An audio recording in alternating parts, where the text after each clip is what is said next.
آج 10ویں محرم الحرام کی یہ شب ہے، کل عاشورہ ہے۔ عاشورہ میں عبادت کریں، اللہ کی بارگاہ میں گڑ گڑا کر اپنے لیے بخشش طلب کریں، اور قیامت کے دن کی آسانی کے لیے دعا ضرور کریں۔ لیکن یہ جو رات ہے شب عاشورہ، تاریخی اعتبار سے دیکھا جائے تو کبھی آپ اسے اس زمانے کو یاد کریں جب رسول اللہ صلی اللہ تعالی علیہ وسلم کے صفت آپ کے عظیم چہیتے نواسے کربلا کے ریگزاروں میں تنہا موجود تھے۔ میرے عزیزو، یہاں مجمع میں بیٹھ کر کے بات کرنا بہت آسان ہے، لیکن میں نے صرف اتنا محسوس کیا تھا، آج کو ٹھیک 1 سال پہلے میں جیل کے اندر موجود تھا۔ یہ شب عاشورہ تھی، اور اسی شب میں کمزوری اور نقاہت کی وجہ سے بے ہوش ہو کر ہاسپٹل میں ایڈمٹ بھی تھا اندر۔ مجھے اندازہ نہیں تھا، احباب میرے شاگرد سب ملاقات کے لیے آئے تھے، اور میری طاقت نہیں تھی کھڑے ہونے کی، میں غش کھا کر گرا، اس کے بعد مجھے اٹھا کر لے جایا گیا، میں ایڈمٹ تھا آج کی رات۔ دوسری، یہ جو شب گزر جانے کے بعد عاشورہ کا دن آیا تو میں یہ محسوس کر رہا تھا کتنی تنہائی ہے یہاں پر۔ 2000 لوگ موجود ہیں اندر قیدیوں میں، لیکن پھر بھی ایک عجیب سی تنہائی، بہت عجیب سی تنہائی کہ آدمی چاہ کر کے اپنوں سے ملاقات نہ کر سکے، اپنوں سے بات نہ کر سکے۔ تو میں یہ سوچتا ہوں کہ قید کا ایک دن اتنا بھاری لگتا تھا جو تنہائی محسوس ہوتی تھی، اور ہم 2000 لوگوں کے بیچ میں موجود تھے۔ ایسا نہیں کہ سارے ہمارے مخالف وہاں تھے، اکثر لوگ چاہنے والے بھی تھے، لیکن وہ منظر کیسا ہوگا جو 22,000 کے لشکر میں تنہا رسول اللہ کا لاڈلا تھا۔ اندازہ تو کرو وہ تنہائی کیسی ہو، جہاں پر ہر طرف انسانوں کا شور ہو، اور دشمنی پر اترے ہوئے وہ ایسی جماعت جن کو کوئی نسبت سمجھ میں نہ آتی، ایسوں کے درمیان ایک رات گزارنا کتنا مشکل وقت ہوتا ہے۔ میں نے معلوم کیا کہ جب کسی کے سر پر موت سوار ہو جائے، یعنی یوں کہ ظالم تلوار کھینچ لے اور تمہارے خاتمے کے لیے وہ پوری طور پر کمر بستہ ہو چکا ہو، اور تمہیں معلوم ہے کہ میں قتل کیا جا سکتا ہوں یا میں مارا جا سکتا ہوں، تب کیفیت کیا ہونی چاہیے، کیسی گھبراہٹ اور بے چینی ہونی۔ ایک بات میں آپ کو بتاؤں، کچھ لوگوں کو جج صرف سزا سنا دیتا ہے نا، تو کئی ہارٹ اٹیک سے مر گئے، یہ ہمارے سامنے کی بات ہے۔ بے چینی اور بے قراری اتنی زیادہ ہو جاتی ہے کہ آگے کیا ہوگا۔ سرکار سید الشہداء امام حسین رضی اللہ تعالیٰ عنہ کے لیے یہ رات کتنی بے قراری والی ہو سکتی، کتنی بے چینی والی ہو سکتی ہے کہ کل کا دن آنے کے بعد یہ لوگ جنگ چھیڑ دیں، اور پورے کے پورے جتھا مل کر کے نونہالان خاندان رسول کو قتل کر دیں گے ہماری آنکھوں کے سامنے، تو پھر کیسا محسوس ہوتا ہو۔ لیکن میرے عزیزو، خیمہ امام حسین میں کہیں پر بھی بے چینی اور بے قراری تھی، کہیں پر بھی نہیں تھی، اس لیے کہ وہ 3 دن کے پیاسے تو ضرور تھے، بھوکے بھی تھے۔ ہم 1 دن کا روزہ رکھ کر کے شام تک بھوک برداشت نہیں کر پاتے، اور وہ مسلسل بھوک اور پیاس برداشت کر، اور اس کے بعد جو وہاں پر موجود لوگوں نے دیکھا خیمہ امام حسین میں جا کر کے کیا ہو رہا، تو جا کر دیکھا تو ہمیشہ سجدے میں حضرت امام حسین کو پایا۔ اللہ کی بارگاہ میں التجا کرتے ہوئے صرف یہ کہ مولا مجھے استقامت عطا فرما، پاؤں میں ڈگمگاہٹ نہ آئے، زلزلہ نہ آئے۔ اچھے اچھے لوگ پھسل جاتے ہیں ایسے امتحانوں کے موقع پر۔ امام حسین یہ دعا کر رہے تھے کہ رب تعالیٰ مجھے استقامت عطا فرما، مجھے صبر دے دے اور جمے رہنے کی طاقت دے دے۔ یہ اس لیے میں عرض کر رہا ہوں میرے عزیزوں، ہماری زندگی میں آئی ہوئی چیزیں ہم نے دیکھی ہیں، اس وقت بھی گھبراہٹ اور بے چینی اور بے قراری اتنی بڑھ جاتی ہے کہ موت سامنے نظر آنے لگتی ہے۔ میں تو کئی مرتبہ اپنی وصیتیں بھی لکھ کر کے دے دیا تھا میرے احباب کو کہ شاید یہ لوگ میرا جنازہ یہاں سے نکالیں، اس سے پہلے میں اپنی وصیتیں لکھ دیتا ہوں۔ یہ ڈپریشن میں آدمی بہت کچھ سوچ لیتا ہے، لیکن ان حالات میں نے محسوس کیا امام حسین کی جو دعا تھی وہی ہمیں حوصلہ بھی دیتی تھی۔ مصیبتوں کے وقت گھبرا کر کے بھاگ جانا یہ مصیبت کا علاج بھی نہیں اور حل بھی نہیں، مصیبت کا حل نہیں ہے، وہ علاج بھی نہیں، بلکہ ان مصیبتوں کا سامنا کرنا اور اللہ کی بارگاہ میں یقین بڑھ لینا یہ مصیبتوں کو ہرانے والا کام ہے۔ تم مات دے دو گے، شکست دے دو گے ہر مصیبت کو۔ صرف ایک بات میں آج آپ کے سامنے عرض کرتا ہوں، میں آج اپنے بچوں سے یہ کہہ رہا تھا کہ بہت ساری باتیں اپنے ذہن و دماغ سے نکالنے میں مجھے 6 مہینے لگ گئے تھے۔ کون سی چیز بے چین کرتی تھی، بے قرار کرتی؟ گھر کی یاد، بستر پہ سونا، کرسی پہ بیٹھنا، عمدہ گاڑیوں میں چلنا، یہ سب چیزیں جب یاد آئے ایک قیدی بندے کو، ایک قیدی آدمی کو جو پتھروں پہ سو رہا ہو، نہایت ہی گندا پانی پینے کو ملتا ہو، سوکھی روٹی ملتی ہو، اس آدمی کو یہ ساری یادیں بے چین کرتی۔ میرا گھر کیسا تھا، میری گاڑی کیسی تھی، میرے دوست کیسے تھے، میرے چاہنے والے، یہ سب خیالات جو اسے بے چین کرتے۔ دھیرے دھیرے ایک ایک چیز کو دماغ سے نکالنا شروع کی، نہیں سب دنیا ہے، گھر بھی دنیا ہے، گاڑی بنگلہ یہ ساری چیزیں یہ دنیا ہے، دوست اور احباب یہ بھی دنیا ہے۔ سب کی چیزوں کو ذہن سے نکالتے نکالتے اب کسی کی یاد نہ آنے پائے تاکہ تڑپ اور بے چینی نہ آئے۔ سب نکالنا بہت مشکل رہتا ہے، لیکن کچھ ریہرسل کے بعد نکال لیا، سب نکال۔ آخری چیز باقی رہ جاتی ہے اولاد کی محبت۔ بچوں کی محبت جلدی ذہن سے جاتی نہیں ہے۔ میں اپنا تجربہ آپ کے سامنے پر عرض کر رہا ہوں۔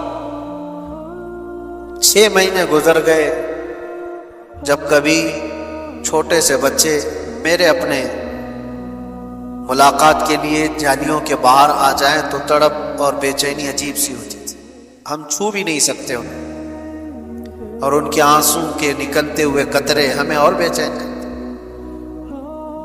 اس چیز کو سٹرگل کرنا یہ بہت بھاری تھا۔ 6 مہینے کے بعد اللہ کریم کی طرف سے جو بات ہوگی، ذہن میں یہ بات آئی، یہ ایک چیز ہے جو بے چین کر رہی ہے، اولاد کی محبت۔ باقی سب کو تو دل سے نکالتے گئے، اس کو بھی نکالنا ہوگا، اس کو بھی نکالیں، یہ بے چینی ختم ہو جائے گی، بے قراری ختم ہو جائے گی۔ دنیا ہے، اولاد بھی دنیا ہی ہے، بھی دنیا ہے۔ یہ آخری مہینہ رہا ہوگا، دل ٹھان کر کے یہ کہنا پڑا مجھ کو بھی کہ نہیں، اب مجھے اولاد کی بھی ضرورت نہیں، ذہن سے نکال دو، نہیں یاد کروں گا۔ مصلی پہ گر جاتا، اللہ کی بارگاہ میں عرض کرتا کہ رب تبارک و تعالیٰ یہ ساری چیزوں کو ذہن سے نکال دیا۔ اب آخری جو چیز تھی وہ بچوں کی محبت تھی، وہ بھی نکال رہا ہوں، بس خالی اتنا ہے کہ تیرے دربار میں آنا ہے، اور یہاں پر مجھے صبر اور استقامت کے ساتھ اللہ تو قائم رہنے میں مدد فرما۔ یا آخری مہینہ ہوگا، پھر مجھے یہ بشارت ملی کہ آپ آزاد ہو، آپ آزاد ہو۔ ہم تو موت کی تیاری کیے ہوئے تھے، لیکن ایک بات میں آپ کو یہ اس لیے عرض کر رہا ہوں کہ رب تبارک و تعالیٰ کی بارگاہ میں امتحان جب ہوتا ہے، مجھے ایسا لگتا ہے جب تک تم اپنی ہر چیز کو اپنے ذہن سے نہیں نکال دیتے تب تک وہ پوری مدد نہیں آ پاتی۔ اللہ ہر گھڑی مدد کر رہا ہے تمہاری، ہر گھڑی۔ آج کیا اللہ کی مدد کے بغیر تم اس ماحول میں رہ رہے؟ رب تبارک و تعالیٰ کی مدد نہ ہوتی تو کتوں کے بیچ میں جینا ہی تمہارا حرام ہو جاتا۔ الحمدللہ ہمیں کوئی فرق نہیں پڑتا، چاہے جو چیزیں بھی بند ہو جائیں، لیکن جی رہے ہیں۔ اور آج میں تو یہ محسوس کرتا ہوں ایسے جی رہے ہیں جیسے 32 دانتوں کے بیچ میں زبان جیتی۔ سب دانت نوکیلے ہیں، زبان بہت نرم ہے، لیکن دبتی کسی سے نہیں ہے۔ ہاں کبھی کبھار غلطی سے پھسل گئی تو کسی دانت کے نیچے آتی، ورنہ کوئی دانت اس کو کاٹتا نہیں ہے۔ زبان کو کوئی کاٹتا ہے؟ حالانکہ 32 کے بیچ میں رہتی۔ تو یہ اللہ تعالیٰ کی مدد نہ ہو تو آپ جی بھی نہیں سکتے۔ رب تبارک و تعالیٰ کی ہر گھڑی مدد ہے، لیکن جو پرٹیکولر مصیبت کے وقت جو مدد ملنی ہے آپ کو، اس کے لیے آزمائش اور امتحان ہوتے ہیں۔ بہتوں کو ہم نے دیکھا جمعہ ٹو جمعہ دعا کیے، قبول ہی نہیں ہوئی، دوسرے جمعہ تک کر لیے، پھر سوچے قبول ہی نہیں ہوئی، چھوڑو ہماری نہیں سنی جاتی، وہاں پر ختم کر دیے اور یو ٹرن لے لیا۔ کتنے تو جیل میں ایسے میں نے دیکھا جو کافر ہو گئے، معاذ اللہ رب العالمین۔ کس وجہ سے؟ وہ سیدھے یہ کہتے ہیں کہ نمازوں سے کچھ فائدہ نہیں، ہم تو کب سے نماز پڑھ رہے ہیں، ہم تو کتنے دنوں سے دعا کر رہے ہیں۔ ایسی باتیں میرے عزیزو سن سن کر کے اچھے سے اچھا آدمی پگھلنے لگتا ہے۔ میرے پاس ایسی باتیں آئی، پہلے تو میں توبہ کیا، اے اللہ اگر نماز پڑھنے کی وجہ سے ہی قید میں رہتے ہیں تو زندگی بھر قید ہی اچھا ہے۔ جیسے لوگ وہاں کہہ رہے تھے دعا سے دعا قبول نہیں ہوتی، لیکن تھوڑے دنوں کے بعد دماغ میں یہ بات آنے لگتی ہے کہ کیا حقیقت میں دعا نہیں قبول ہوتی؟ ہماری بھی نہیں ہو رہی ہے، اور ہماری تو چھوڑو، ہمارے لیے پورے ہر خطہ ہر علاقہ دعا میں مشغول ہے، بچے سے لے کر جوان تک، جوان سے بوڑھے، عورتیں، سارے لوگ، مسجد کے امام، خطیب، مدارس کے علماء سب دعاؤں میں ہیں۔ پھر دماغ میں یہ بات آئے کہ کیا دعائیں قبول نہیں ہوتی؟ یہ شیطانی وسوسہ۔ میرے عزیزو امتحان کی جو گھڑی ہوتی ہے وہ بہت ڈیفرنٹ ہے، بہت الگ ہے۔ امتحان کی گھڑی کے اندر لکھا جا چکا ہوتا ہے یہاں سے یہاں تک تمہیں سفر کرنا ہے تو کرنا ہی ہے۔ کچھ اور گھڑیاں ہیں جہاں پر تمہارے بن مانگے اللہ تعالیٰ تمہارے لیے بہت کچھ اتارتا ہے، لیکن امتحان کی گھڑیاں الگ ہوتی ہیں، آزمائش کی الگ ہوتی ہیں۔ تو جب ذہن میں ایسے سوالات آنے لگے اتفاق سے، ایسا اسلامی تاریخ کی کئی کتابیں وہاں ملتی تھی، ایک کتاب میں نے پڑھا، ایک بات میں آپ کو بتاتا ہوں، جیل کے قیدیوں کے لیے تھی وہ بات، جو مایوس ہو جاتے ہیں، نا امید ہو جاتے ہیں۔ ایک صحابی ہیں حضرت ابو جندل، یہ مکہ میں قید ہو گئے تھے کافروں کے ہاتھ، اور ایسے قیدی بنائے گئے تھے کہ ان کو زنجیروں سے باندھ کر کے رکھا جاتا تھا اور مارتے الگ تھے۔ حضور پاک صلی اللہ علیہ وسلم ہجرت کر کے چلے گئے، شروع اسلام میں وہ قید ہو گئے تھے، تقریباً سمجھ لیں اعلان نبوت کے 2-3 سال بعد وہ قید ہو گئے، اور اس کے بعد کنٹینیو 7 سال تک قید میں رہے، کفار چھوڑتے نہیں تھے۔ حضور پاک صلی اللہ علیہ وسلم ہجرت کر کے مدینے چلے گئے، 6 سال ادھر گزر گئے، سوچو آپ کتنے سال ہو گئے؟ 13 سال۔ اور جب حضور پاک صلی اللہ تعالیٰ علیہ وسلم عمرہ کے لیے آ رہے تھے 1400 صحابہ کے ساتھ، جو حدیبیہ کے مقام پر مکہ کے کافروں نے آپ کا راستہ روک لیا اور کہا کہ ہم آپ کو عمرہ کرنے نہیں دیں گے۔ اس وقت مکہ والوں کی طاقت تھی، حضور پاک صلی اللہ علیہ وسلم نے صحابہ سے کہا کہ ہم صلح کر لیتے ہیں. لمبا واقعہ ہے، آپ نے صلح حدیبیہ کو سنا ہوگا، یا پھر جا کر کے آپ سن لیں کہ حضور صلی اللہ تعالیٰ علیہ وسلم کی جو صلح ہوئی تھی مکہ کے قریش کے درمیان، وہ صلح میں جو ہے بات یہ تھی، سارے ان کے ہت کے قانون ان لوگوں نے لکھ دیے تھے، یعنی ان کی حمایت میں. مکہ والوں نے ایگریمنٹ بنایا، سب ان کے پکش میں تھے. اس میں لکھا تھا کہ اگر کوئی مکہ سے ہمارا آدمی بھاگ کر مدینے جائے گا تو آپ اس کو ہمارے حوالے واپس کر دیں گے، لیکن مدینے سے کوئی بھاگ کر ہمارے پاس آئے تو ہم اس کو واپس نہیں کریں گے، ہمارے پاس رکھ لیں گے. یہ ایسی شرطیں بہت ساری تھیں، اس میں سے ایک ہی میں نے آپ کو بتایا. حضور پاک صلی اللہ تعالیٰ علیہ وسلم نے اس کو بھی منظور کر لیا. سنیے بات میں کہہ رہا ہوں، یہ ایگریمنٹ بن رہا ہے نا، ابھی ایگریمنٹ بننے سے پہلے ہی ایک حال یہ ہو گیا کہ حضور پاک صلی اللہ تعالیٰ علیہ وسلم کے وہ صحابی حضرت ابو جندل جو مکہ میں 13 سال سے قید میں تھے، وہ قید سے چھوٹ کر کے بھاگ کر آ گئے. 13 سال بعد جو چھوٹ کر کے آیا ہو تو اب اس کا کیا حال ہوگا؟ ارے 4 دن کا جو چھوٹ کر کے آتا ہے اس کی کیفیت الگ ہوتی ہے. جو 13 سال کی قید کے بعد چھوٹ کر کے آیا ہو، زنجیریں لگی ہوئی تھی، اور حضور پاک صلی اللہ تعالیٰ علیہ وسلم کہاں ہیں؟ حدیبیہ کے مقام پر، جو مکہ سے ابھی 35 کلومیٹر دور ہے. 1400 صحابہ نے ان کو دیکھا تو گلے لگانا شروع کیا. ابو جندل کتنے سالوں سے قید میں ہے، ہمارا بھائی آ گیا، ہمارا بھائی آ گیا. ابو جندل سب کو اپنے زخم دکھا رہے تھے، ان ظالموں نے ہمیں کیسے مارا ہے، کہاں کہاں ظلم دیا. صحابہ دیکھ کر کے پریشان تھے. اسی اسنا میں مکہ والوں کو یہ بات پتہ چل گئی کہ ہمارا قیدی چھوٹ کر چلا گیا، بھاگ گیا ہے. کہاں گیا؟ حضور صلی اللہ علیہ وسلم کے صحابہ کے پاس چلا گیا، وہ تو محفوظ ہو گیا ہے. تو مکہ والوں نے کیا کہا جانتے ہیں آپ؟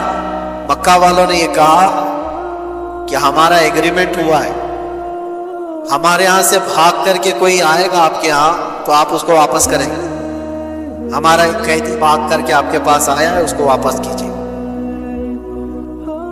آپ اندازہ کرو، یہ میں پڑھ رہا تھا، 13 سال کے بعد زخموں سے چور، ظلم و ستم برداشت کیا ہوا ایک قیدی جب اپنوں کے بیچ آیا ہو، اور وہ کفار مکہ ضد پر اڑ گئے کہ ابو جندل کو جب تک آپ واپس نہیں کریں گے ہم ایگریمنٹ پہ سائن نہیں کریں.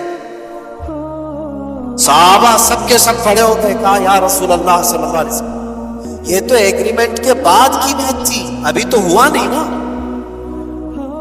ابھی تو اس پر عمل ہونا اس وقت طے ہوگا جب دونوں طرف کی دستخط ہو جائے، ابھی تو سائن ہوا نہیں ایگریمنٹ. اس سے پہلے ابو جندل آیا، ہم واپس نہیں کر سکتے انہیں، اور اتنا ان کے اوپر ظلم کیا گیا ہے، نہیں واپس کر سکتے. سارے صحابہ ایک طرف، اور کفار قریش اس ضد پر ہے کہ جب تک اس بندے کو واپس نہیں کرتے ہم ایگریمنٹ سائن نہیں کرتے، یہ صلح نہیں ہوئی. اب سوچو، نظر سب کی حضور کی طرف تھی، رسول پاک صلی اللہ علیہ وسلم. یہ بہت کٹھن مرحلہ ہے، توجہ چاہتا ہوں، بہت کٹھن مرحلہ ہے، اور رحمت للعالمین ہے. یقیناً حضور صلی اللہ تعالیٰ علیہ وسلم رحمت للعالمین، اس میں کوئی شک ہے. صحابہ، ابو جندل سب حضور کی طرف دیکھنے لگے، آپ کا کیا فیصلہ ہے؟ حضور پاک صلی اللہ علیہ وسلم نے فرمایا ابو جندل کو حوالے کر دو، ان کی واپس کر دو. سب ہکے بکے رہ گئے، دیکھتے رہ گئے. کیسے ہو سکتا ہے جو ہمارا بندہ ہمارے پاس آیا ہو اتنے سالوں تکلیف اٹھانے کے بعد، اب حضور فرما رہے ہیں. وہ ہاتھ پھیلا پھیلا کر کے حضور کو پکارنے لگے، یا رسول اللہ صلی اللہ علیہ وسلم، ان کے پاس تکلیف بہت زیادہ ہے، یہ مجھے بہت زیادہ ظلم کرتے ہیں مجھ پر، کیا آپ مجھے واپس ان کے حوالے کر رہے ہیں؟ حضور پاک صلی اللہ تعالیٰ علیہ وسلم نے صرف اتنا فرمایا، ابو جندل واپس چلے جاؤ۔ پھر انہوں نے کہا یا رسول اللہ آپ کس کے حوالے کر رہے ہیں، ان ظالموں کے حوالے؟ حضور نے فرمایا ابو جندل واپس چلے جاؤ، جب تک تم وہاں پر ہو میں تمہارے ساتھ ہوں۔ پھر صحابہ کا تو ایمان ہی تھا، یا رسول اللہ کل مصیبت بعدک جلل، اے اللہ کے رسول اگر آپ ہیں تو پھر ہر مصیبت چھوٹی ہے، پھر ڈرنا کس بات کا۔ وہ چلے گئے۔ میں اس واقعے کو پڑھتے ہوئے سوچ رہا تھا کہ 4 دن میں مصیبتوں سے گھبرانے والے 13 سال مصیبتیں اٹھانے کے بعد پھر حضور کے دربار میں ہے، اور حضور بھی کہہ رہے ہوں کہ جاؤ قید میں، تو کیا حالت ہوگی، وہ کیسے ایمان ان کا ہوگا جو جمے ہوئے تھے، ڈٹے ہوئے تھے۔ اب آتے ہیں میرے عزیزو، استقامت یہ آسان مرحلہ نہیں ہوتا، اس میں بہت سارے پھسل جاتے ہیں، بہت سارے بھٹک جاتے ہیں، بہک جاتے ہیں، اور آج تو طوفان ہے بھٹکنے کا۔ یہ دور تو چل رہا ہے در بدلنے کا۔ اپنے بچوں کا کبھی کبھار یہ دیکھ کر کے چلے، یہ تو تفریح قلب کے عرصی مذاق کے لیے ہم تو دیکھ کر کے اڑا دیتے ہیں۔ صبح کانگریس میں تھا، اور میں بی جے پی میں آیا، رات کو پھر کسی اور میں، اور اگلی صبح پتہ نہیں کس میں آ گیا۔ تو عام سی بات ہے، یہ تو چلتا ہی رہتا ہے۔ اصل کی اسپیشلٹی الگ ہے، اس پارٹی میں گیا تو سواب تھا، ادھر آیا آتم و چہرہ، ادھر آیا تو اور کوئی چہرہ، سب الگ الگ چہرے بھی بن جاتے ہیں، ایک دن میں 2 دن میں تبدیل۔ میں یہ باتیں اس لیے عرض کر رہا ہوں میرے عزیزو، ایک بڑا کا طوفان ہے، اور جلدی لوگ اپنا ایمانی سودا کر دیتے۔ مومن کی یہ شان نہیں، مومن کی یہ شان نہیں ہے۔ اگر چمتکار کو ہی دیکھ کر کے سب کچھ ماننا ہوتا تو 22,000 کا لشکر دیکھ کر امام حسین مان لیتے کہ ہاں یزید ہی خلیفہ۔ نہیں، حسینی کی تمہارا چمتکار اپنی جگہ، رسول اللہ کی چمک اپنی جگہ، یہ جہاں پر ہے وہ سمجھوتے کا معاملہ نہیں ہوتا۔ کبھی بھی زندگی میں ایسے معاملات آئیں، تکلیفوں سے آدمی گھر جائے، مصیبتوں سے گھر جائے، تب بھی آپ اس بات پر ثابت قدم رہو کہ اللہ تبارک و تعالیٰ پر میرا ایمان اور حضور پاک صلی اللہ تعالیٰ علیہ وسلم کی رسالت پر میرا ایمان ویسا ہی ہے۔ مصیبتیں جب آتی ہیں، مجھے ایک بات یاد آتی ہے، میرے والد گرامی اللہ ان کی قبر پر ہزاروں رحمتیں نازل فرمائے، آخر عمر میں وہ ڈائلیسس پہ آ گئے تھے، تکلیف بہت بڑھ گئی تھی، کی تکلیف تو ہم سے دیکھا نہیں جاتا تھا، کتنی تکلیف میں 4 گھنٹے ڈائلیسس میں باڈی کا پورا خون نکالا جاتا ہے، چھوڑ کر کے مشین واپس اندر خون ڈالتی ہے، یہ بہت ڈینجر پروسیس ہے، اللہ حفاظت فرمائے۔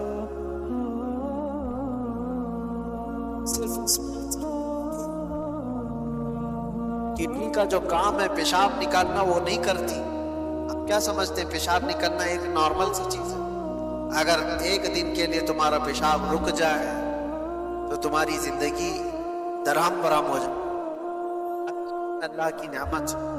اسی لیے بیت الخلا سے، طہارت خانے سے، استنجا خانے سے باہر آتے ہیں تو دعا کیا پڑھتے ہیں؟ الحمدللہ،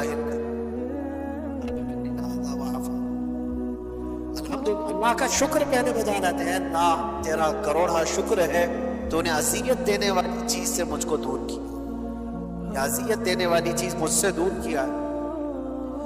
میں جو بات عرض کر رہا تھا وہ یہ ہے، اس عمر میں 70 سال کی عمر، 72 عمر تھی، میں نے ایک بار سرانے پر بیٹھ کر کہا، بڑے عالم دین تھے حضور، حافظ ملت کے شاگرد تھے، تو میں نے کہا کہ کتنی تکلیف ہے آپ کو دیکھا نہیں جاتا، اللہ تبارک و تعالیٰ اتنی بڑی تکلیف میں آپ کو مبتلا رکھا ہے، آپ کی کبھی نمازیں قضا نہیں، مسلسل وہ ہر 3 دن پر ختم قرآن کرتے تھے.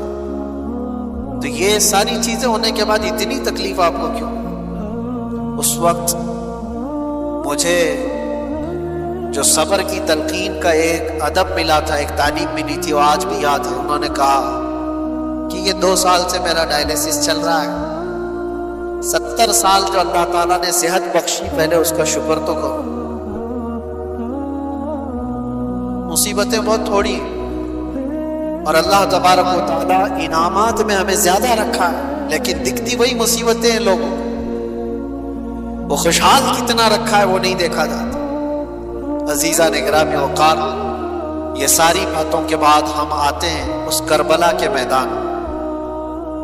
جو خونی منظر ہے وہ اس لیے بیان کرنا ضروری ہے کہ ہمارے ہر جوان کو یہ بات یقین کے ساتھ معلوم ہو جائے کہ مصیبتوں سے بھاگ جانے کا نام اس کا علاج نہیں ہے. مصیبتوں سے ڈٹ کر مقابلہ کرنا ہی یہ حسینی ایمان ہے. اور بہت سارے لوگ ہمیں بھی مشورہ دیتے ہیں، بہت سارے حالات بہت خراب ہیں، حالات بہت خراب ہیں. ایسے میں نے دیکھا ہے ابتدائی اسلام سے لے کر آج تک حالات خراب ہی رہے. کب اچھے ہوئے تھے؟ کیا آپ کو اسلام کی تبلیغ کرنے کے لیے پھولوں کی سیج پر سجا کر لایا جائے گا تبھی آپ بولو گے؟ بہت سارے لوگ یہ سوچتے ہیں حالات بہت خراب ہیں. میرے عزیزوں، اس سے بڑے بڑے حالات خراب ہو کر گئے اور اب بھی جائیں گے. لیکن ایک بات یاد رکھنا، انہی برے حالات کے درمیان اسلام کا پرچم بلند کرنا اور اپنے نبی پاک صلی اللہ علیہ وسلم کی عزت پر پہرا دینا، یہ ایک ایسا تاریخی قدم ہے. کل کو آنے والی نسلوں کا ایمان بھی تم سے جڑا ہوا ہے. کل کو آنے والی نسلوں کے جذبے اور ان کے حوصلے بھی تمہاری زندگیوں سے جڑے ہوئے ہیں. آج اگر تم مسلم ہو گئے، پسند گئے، تو کل کو وہ لوگ پوچھیں کہ محمد کس کا نام تھا. معاذ اللہ رب العالمین. اگر آج تم مصلحتوں کے پردوں میں چھپ کر کے رہے، زیادہ سے زیادہ ہمارے ساتھ کیا ہونے والا ہے وہ سب کو پتہ ہے. انجام کیا ہو سکتا ہے اس دنیا میں؟ سب سے زیادہ یہی ہو سکتا ہے موت آئے گی. اور سنیو، اس بات سے اگر خوف ہے تو پھر کربلا سن کیوں؟ کربلا کی داستانیں کیا مزے لے کر سننے کے لیے؟ سید الشہداء امام علی مقام رضی اللہ تعالیٰ عنہ کو دیکھو، زندگیاں پوری قربان کی ہیں اس میدان میں، اور اپنی نہیں. ایک بات میں آپ کو بتاؤں، آدمی اپنی مصیبت تو برداشت کر لیتا، اپنے رشتہ داروں کی مصیبت بہت مشکل ہے. تم اپنے سامنے اپنی ماں کو تڑپتا ہوا نہیں دیکھ پاؤ، اپنے بچوں کی ہلکے بخار کو بھی نہیں دیکھ پاؤ. مجھے کچھ سالوں پہلے کی بات ہے، میں اپنی پریکٹیکل لائف ہی آپ کے سامنے عرض کر رہا ہوں. 2 سال کا میرا بچہ تھا، انگلی اس کی دروازے پہ پھنس گئی تھی، کٹ گئی اور لٹک گئی اتنی تیزی سے کہ دروازہ آدھی انگلی کو کاٹ دیا. اور بے چینی اتنی بے قراری کہ اٹھا کر میں بھی بھاگتا ہوا ہاسپٹل پہنچا. اور بھی تھے 2 لوگ. چھوٹا بچہ 2 سال کا اور وہ چیخ رہا، اس کی چیخوں سے ہماری روح بے قرار. ڈاکٹر کے پاس لے گئے، ڈاکٹر نے دیکھا، فوراً پکڑ کر خون بند کیا اور اس کے بعد کہا اس کو ٹانکے لگانے پڑے. ٹانکے لگائے بغیر یہ کٹ کے گر سکتی ہوں. ہم نے کہا اس فوراً جو بھی فیصلہ لینا ہے. نرس ڈاکٹر مل کر میرے بچے کو اندر لے جاتے، ہمیں کہتے آپ مت آنا، آپ باہر کھڑے رہو. کیونکہ باپ اور ماں کی بے قراری اور بے چینی دیکھتے ہیں ڈاکٹر. کہا کہ ہمارے کام میں خلل ہو. میں کہا میں دیکھوں گا. کہا نہیں دیکھ سکوں. اور حقیقت بات ہے میرے عزیزوں، اندر جانے کی ہمت نہیں ہوئی، اس لیے کہ جب وہ لوگ ٹانکے لگا رہے تھے، اللہ کوئی بے ہوشی کی دوا وغیرہ نہیں، ایسے ہی ٹانکے لگائے جا رہے تھے اور بچے کی چیخ سے پورا ہاسپٹل گونج رہا تھا. سچ بتاؤں ہمارے آنسو ہیں کہ تھمتے نہیں تھے، بے قراری ہے کہ رکتی نہیں تھی. جلدی سے جاؤں بچے کو اٹھا لوں، جلدی سے جاؤں سینے سے لگا لوں. دور سے پکارتا رہا بیٹا بس تھوڑا ہو گیا ختم ہو گیا. یہ بے قراری مجھے آج بھی یاد آتی ہے۔ پھر اس دن بھی میں نے یاد کیا تھا، صرف انگلی کٹی تھی تو یہ بے قراری تھی۔ وہ سید الشہداء امام علی مقام کی گود میں ظالموں نے بچوں کو چھلنی کر دیا تھا، ان کے حلقوں میں تیر چلا کر امام کے ہاتھ میں ہی ان کے بچے کو شہید کیا تھا۔ کیسے وہ اپنے ہاتھ میں بچہ اٹھا کر کے کھڑے ہو گئے، ایکسپلین ہم نہیں کر سکتے اس چیز کو، تصور سے بڑھ کر کے یہ چیز ہم سب کے صبر مل کر کے بھی امام حسین کے قدم تک نہیں پہنچ سکتے۔ ہماری زندگیوں کے سب کے صبر، میرے عزیزوں یہ آسان کام نہیں ہے۔ آپ کو پتا ہے عزیزوں کی موت ایک کے بعد دوسرا، دوسرے کے بعد تیسرا، تیسرے کے بعد چوتھا شہید ہوتا جا رہا ہے۔ جو امام علی مقام کی طرف سے آ رہا ہے، امام حسین جانتے تھے ہمارے قافلے میں کل ملا کر 82 لوگ ہیں، ادھر 22,000 کا لشکر ہے، مقابلہ کیسے ہوگا؟ کیا امام علی مقام کو دنیاوی حالات پر خبر نہیں تھی؟ وہ رسول اللہ کی وہ وارث جن کو رسول اللہ صلی اللہ علیہ وسلم نے فرمایا میرا جود و سخا پورا حسین کو دیا گیا، کیا وہ امام علی مقام کو حالات کی خبر نہیں تھی؟ انہیں پتا بھی تھا یہ کوئی مقابلہ نہیں، لیکن وہی میں جو کہتا ہوں امتحان کی گھڑی بہت ڈفرنٹ ہوتی ہے، بہت الگ ہوتی ہے۔ امام علی مقام کو کربلا کے میدان میں کھڑے رہنا تھا، قیامت آنے والے مسلمانوں کے لیے ایک مشعل راہ بن کر کے کہ تمہاری زندگی میں اس سے بڑھ کر کے تکلیف نہیں آ سکتی، تمہاری جو بھی تکلیفیں ہوں گی وہ چھوٹی ہوں گی، اور تم اگر گھبراتے ہو کبھی چھوٹی مصیبتوں میں تو اے مسلمانوں مجھے دیکھ لینا، امام حسین کا یہ درس تھا، تم دیکھ لینا۔ آج مجھے بتاؤ کوئی بھی ایسا بندہ ہے جس کو بھوکا اور پیاسا بھی رکھا جا رہا ہو، جس کی ساری عصمتوں کو پامال کر کے کربلا کے میدان میں زبردستی لایا گیا، جہاں جانور بھی پانی پی سکتے ہیں اور رسول اللہ کا گھرانہ پانی نہیں پی سکتا، یہ صبر اور استقامت کی وہ گھڑی۔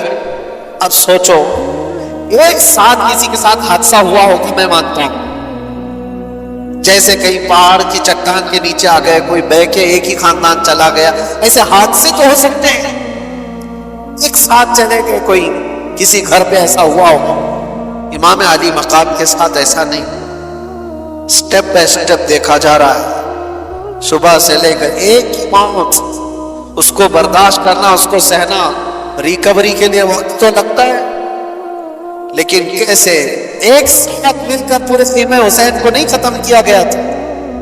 امام حسین رضی اللہ تعالیٰ عنہ کے ساتھی پہلے جا رہے ہیں، جو جاتے دعا سلام کر کے میدان میں جاتے اور واپس نہیں آتے تھے، اور اگر واپس آتے تو صرف اتنا کہتے تھے کہ پانی کی چند بوند مل جائیں تو اور لڑیں گے۔ لیکن میرے عزیزوں، امام حسین رضی اللہ تعالیٰ عنہ کی عمر اس وقت آپ اندازہ کرو 56 سال کی عمر ہے، 56 سال کی عمر میں وہ ایک ایک لاش کو اٹھا کر کے جمع کرتے جا رہے ہیں، اور جب باری آئی خاندان کی، اور خاندان میں حضرت امام قاسم جو امام حسن کے بیٹے جوان تھے 19 سال، جب وہ جا رہے تھے تو امام علی مقام نے ان کو دیکھ کر کے صرف اتنا کہا تھا میرے مرحوم بھائی امام حسن کی تم یادگار تھے، لیکن یہ ساری یادگاریں ایک کے بعد دیگرے میدان کربلا کی رونق بنتی جا رہی تھی۔ وہ گئے وہ یزیدیوں کے درمیان کتنی دیر تک ایک تنہا شیر لڑے گئے، یہ سارے بھیڑیے جب جتھے کے ساتھ حملہ کرتے، تیروں سے چھلنی کر کے زخمی کر کے گراتے اور پھر سر کو جسم سے الگ کر دیتے تھے۔ حضرت امام قاسم اور حضرت علی اکبر جو حضرت امام حسین کے بڑے شہزادے، ان کی بھی عمر تقریباً 19 یا 20 سال کی۔ سوچو اے نوجوانوں جن کی عمریں آج 20 سال کے آس پاس، 18 سال، 20 سال، 22 سال، اے نوجوانوں تمہاری اس جوانی کی زندگی میں تم رات بھر گیم کھیلتے ہوئے بیٹھے ہو، انٹرنیٹ چلاتے ہو، اور امام حسین کے شہزادے اسلام بچانے کے لیے اپنی جانوں کو ہتھیلی پر لے کر کربلا میں کھڑے تھے۔ کل قیامت کو کیا منہ دکھاؤ گے ان کے سامنے؟ ان کی بھی تو جوانیاں تھیں، ان کی بھی تو شادیاں ہونی تھی، وہ رسول اللہ کا گھرانہ تھا، پورے اسلام کی عزت کو بچانے کے لیے وہ کربلا کے میدان میں قربانیاں دے رہا ہے۔ وہ منظر مجھے یاد آتا ہے، حضرت عباس علم بردار، حضرت امام علی مقام کے بھائی ہیں، سگے بھائی ہیں، حضرت عباس مولا علی شیر خدا کے بیٹے، ان کو ایک چیز بے قرار کر گئی، وہی میں کہہ رہا ہوں نا، اپنی تکلیفیں برداشت کر سکتا ہے آدمی، اپنے اہل خانہ اپنے رشتہ داروں کی تکلیف برداشت نہیں کر پاتا۔ ہوا یہ کہ 9 سال کی بچی حضرت بی بی سکینہ، وہ حضرت امام علی مقام کی چھوٹی شہزادی ہیں، وہ حضرت عباس سے کہنے لگی، چچا کیا آپ جا کر کے ہمارے لیے پانی کا انتظام کر سکتے ہیں؟ تو حضرت عباس سے اب رہا نہ گیا، اپنی پیاس تو برداشت کر سکتے ہیں، بچوں کی پیاس کے لیے کیسے برداشت کریں؟ حضرت عباس کہتے ہیں کہ بیٹی سکینہ میں تیرے لیے پانی لاتا ہوں، یا توجہ، وہ گئے کسی طرح سے، وہ جواں مردی جو حیدر کرار کے شہزادوں میں وہ کہیں نہیں مل سکتی، سارے ان یزیدیوں کے نرغے کو پھلانگتے ہوئے دریائے فرات پر گئے اور مشکیزہ پانی کا بھر لیا۔ ایک بات میں آپ کو کہتا ہوں، 3 دن کے بھوکے اور پیاسے، وہ بھی تو بھوکے اور پیاسے تھے، دریائے فرات پر پہنچ بھی گئے، پانی بھر بھی لیا۔ خیمہ امام حسین پر پانی لانا یہ بات کی بات تھی، لیکن چلو میں تو خود کے پانی تھا، پہلے خود بھی تو پی سکتے تھے۔ امام حسین کے خیمے تک پانی پہنچانے کے لیے وہ آئے ضرور تھے، لیکن خود بھی تو 3 دن کے پیاسے ہیں، پی لیتے۔ چلو بھر پانی اٹھایا اور پھینک دیا، کہا کہ یہ غیرت میری گوارا نہیں کرتی کہ حسین کے گھر والے پیاسے اور میں پانی پی رہا ہوں، رسول اللہ کا لاڈلا نواسا پیاس میں ہو اور میں یہاں اپنی پیاس بجھا رہا ہوں، ایک قطرہ پانی نہیں پی۔ ایک ایسا ایمان تھا، کوئی بھی ہو اپنی پیاس تو بجھا لیتا، لیکن رسول اللہ کے اس گھرانے کی کتنی مثالیں آپ کے سامنے۔ حضرت عباس مشکیزے سے پانی لے کر کے وہ جب واپس لوٹ رہے تھے، یزیدیوں میں شور مچ گیا کہ اگر یہ پانی گیا واپس تو لڑائی لمبی ہو جائے گی، ہم مقابلہ نہیں کر پائیں گے حیدر کرار کے شیروں کا، کسی طرح سے یہ پانی ختم۔ کسی ظالم نے آ کر حضرت عباس کے دائیں مونڈے پر تلوار ماری تو ہاتھ ہی کٹ کے گر گیا۔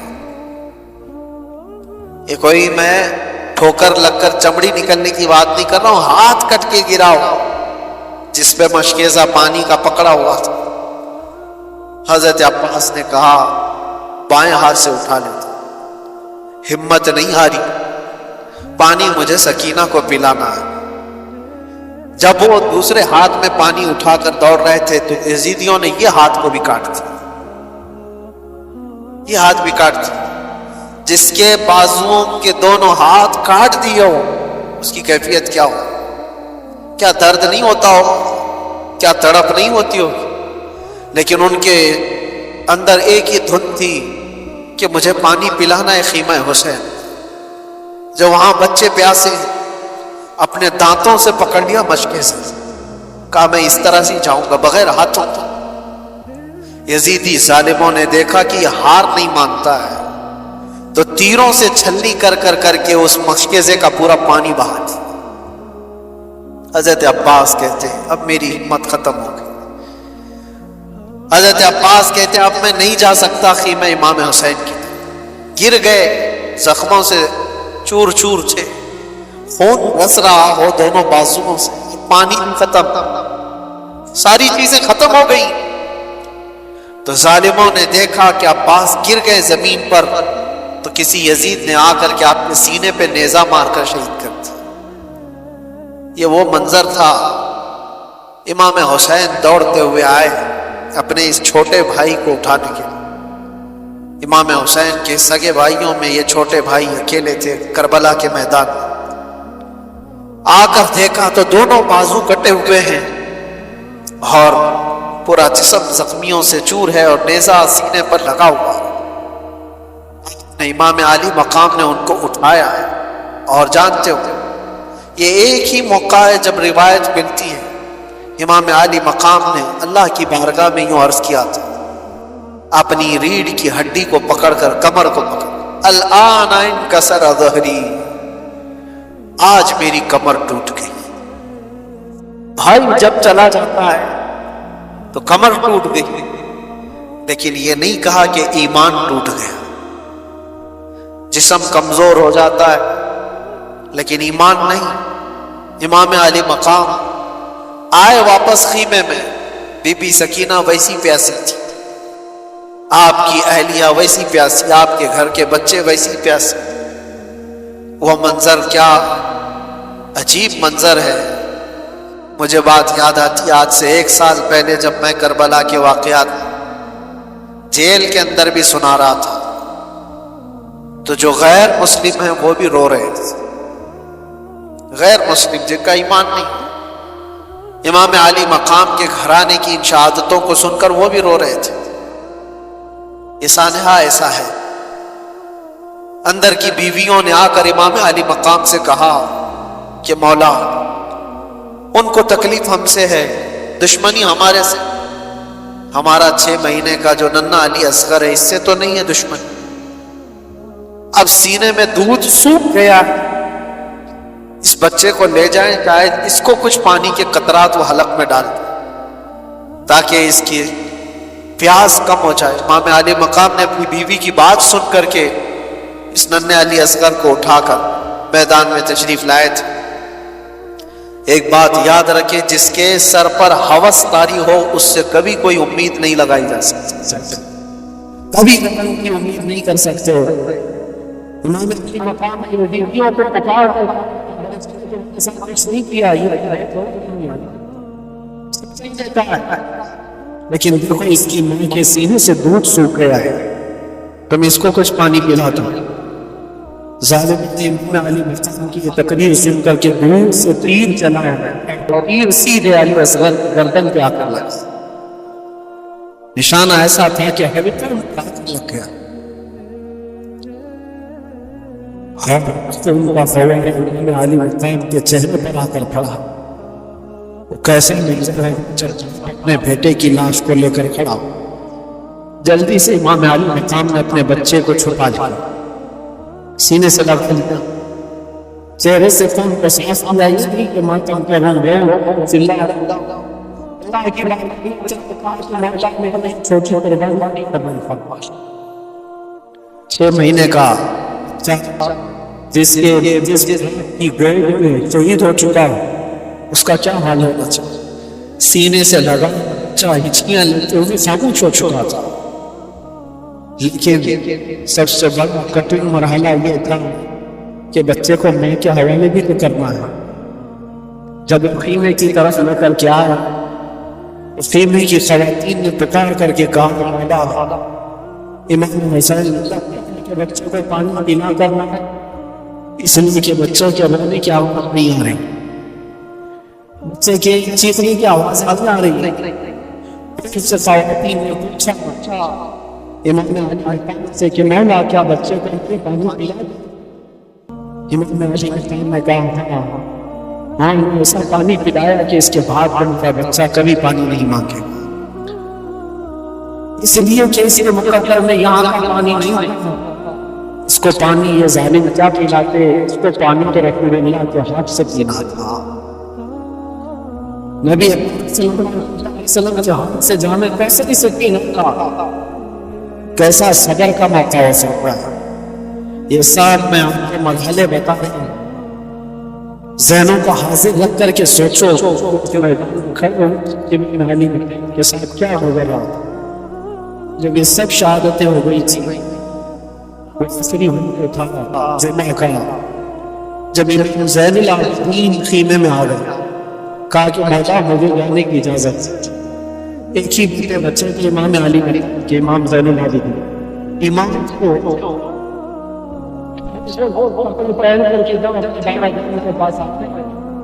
17 سال کی عمر کے مجھے اجازت دو, سارے بھائی ہم سے شہید ہو چکے ہیں، چلے گئے۔ اس سے جب تک لگا ہے امام علی مقام نے ان کو پکڑ کر بٹھایا، کہا ان کو یہ مسئلہ مجھ سے ہے، میرے کے بعد تمہارے سے کوئی معاوضہ نہیں کرے گا، لیکن اگر تم میں شہید ہو گئے تو اس کے بعد مجھے بھی مارے گا۔ لیکن امام العابدین سے امام علی مقام کہتے ہیں تمہارا رہنا اس لیے ضروری ہے کہ حسین کی سادات کی نسل تم سے چلے گی۔ میں امام زین العابدین کے گھر میں رہ دیا گیا اور حسین کے نکلنے کا وقت تھا۔ اللہ اکبر، کتاب میں جب بھی پڑھتا ہوں مذکورات کو آنکھیں بھیگ جاتی ہیں، ریت پہ کانپنے لگتے ہیں۔ سیدہ زینب انہوں نے کپڑے پہنا رہی تھی جو رسول اللہ صلی اللہ علیہ وسلم کے تبرکات ان کے پاس تھے، حیدر کا نام نبی کا نام ان کے پاس تھا، امیر حمزہ کے تبرکات جعفر طیار، یہ سب امام حسین کو کوئی سجی رہن اور یہ کہہ کر کے کہ کاش اگر میرے فاطمہ زینب ہوتی اسلام کر رہی ہوئی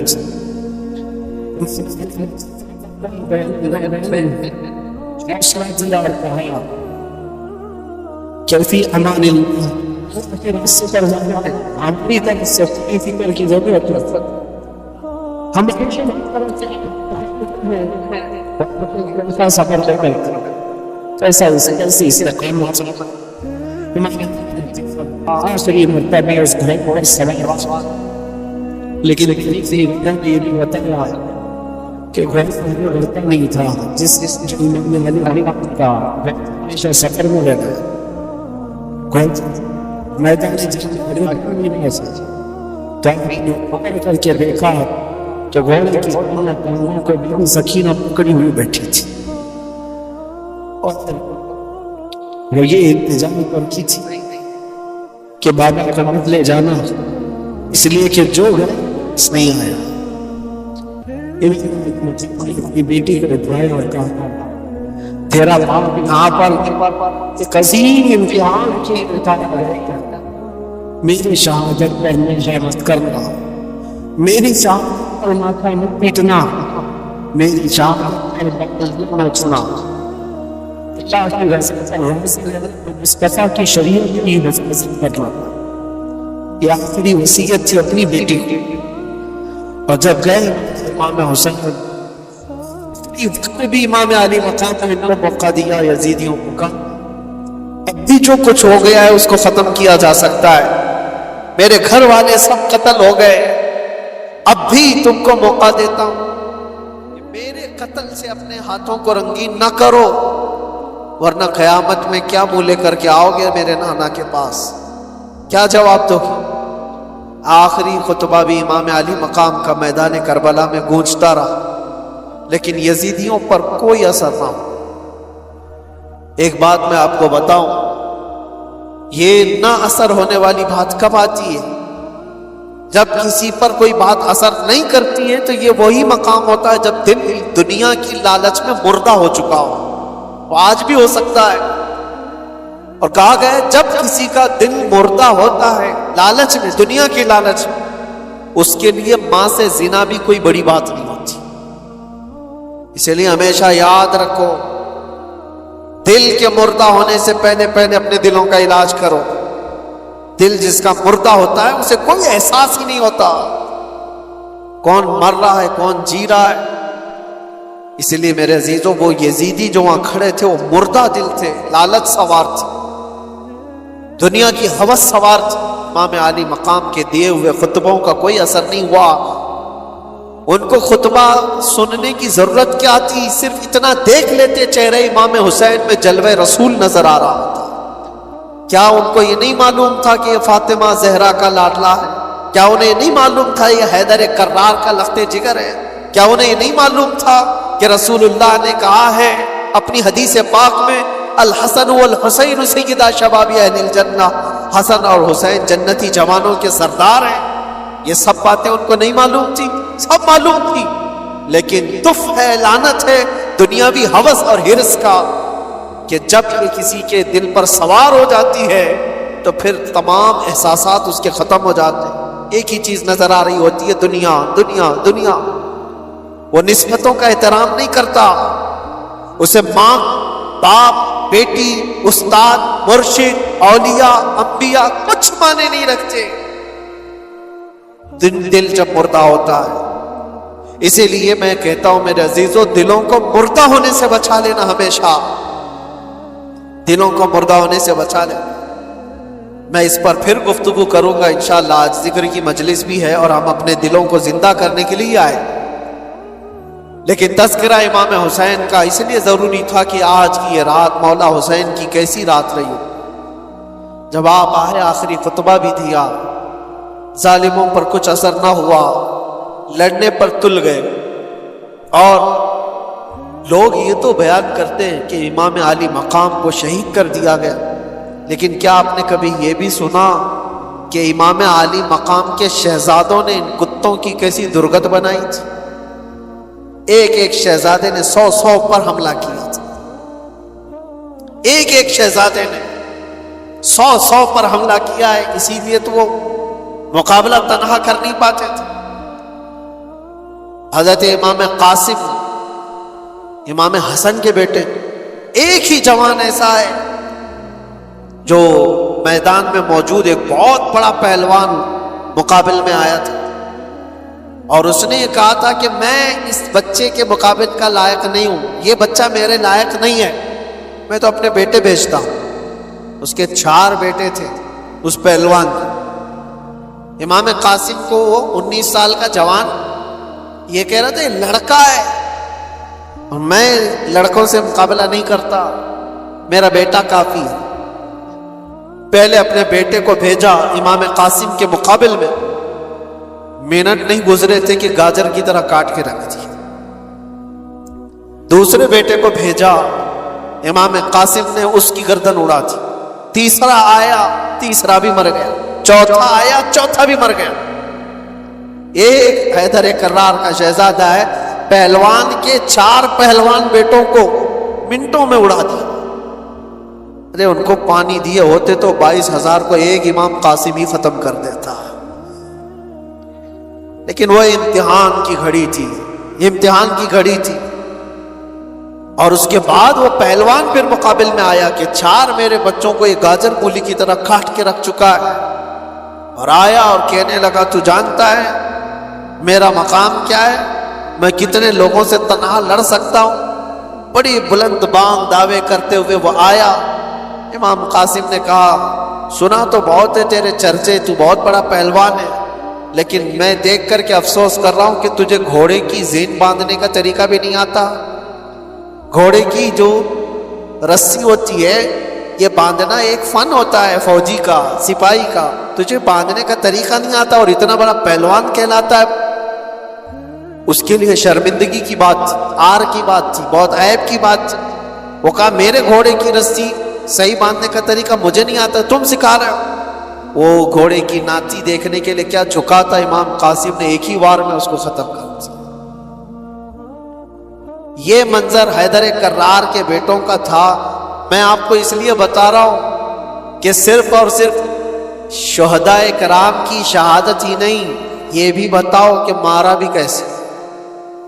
امام حسین کا جذبہ صرف یہ نہیں کہ کچھ آ جائے تو مر جاؤ، کٹ جاؤ، نہیں، امام علی مقام نے کہا ہے کہ مر جانا اور کٹ جانا یہ مقدر میں ہوگا، اللہ تعالیٰ نے لکھا ہوگا تو ہوگا، لیکن اس وقت کے آنے سے پہلے تک اپنے ضمیر کا سودا کر کے کسی سے ہاتھ ملانا یہ حسینی ایمان نہیں ہے۔ جب تک دم میں دم ہے مقابلہ کرو، ہاتھ تمہارا ہوگا، مار اللہ کی ہوگی،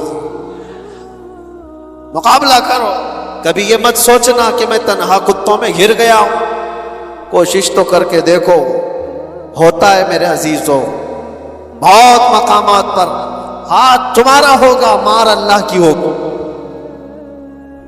اور امام حسین، امام علی مقام جب میدان کربلا میں آخری وقت ان ظالم کتوں سے لڑ رہے تھے، ایک دو نہیں کتنوں کو ڈھیر کیا تھا، 3 دن کا پیاسا، 56 سال کا رسول اللہ کا بیٹا